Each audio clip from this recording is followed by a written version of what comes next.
आणि हे भगवंता, मनुष्यानं तुझ्या स्वरूपाला प्राप्त होण्याकरता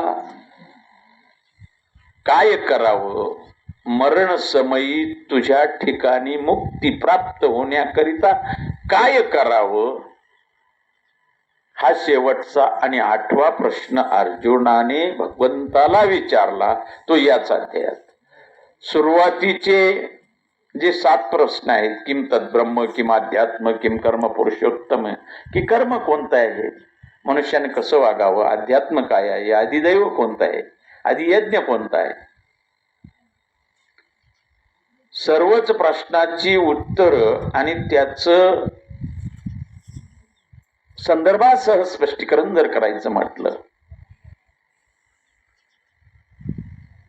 तर तितकं शक्य नाही. कारण एक तर प्रश्न खूप अवघड आहे आणि विद्यार्थी पहिली दुसरीच आहे.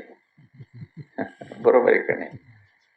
आणि प्रश्न, हे जे प्रश्न आहेत, हे प्रश्न ज्यांनी विचारले,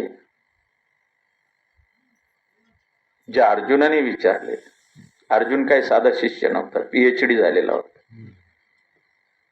आणि PhDचा फिलोसॉफर ज्यांनी PhD निर्माण केल्या, त्या निर्मात्याला प्रश्न विचारला होता. थोडक्यात म्हणजे वसुदेव सुतम देवम कंस चाणूरमर्दनम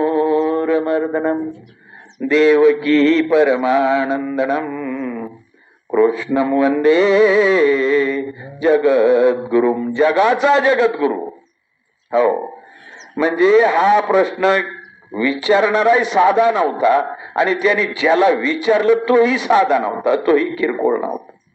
हो, अधिकार तैसा करूप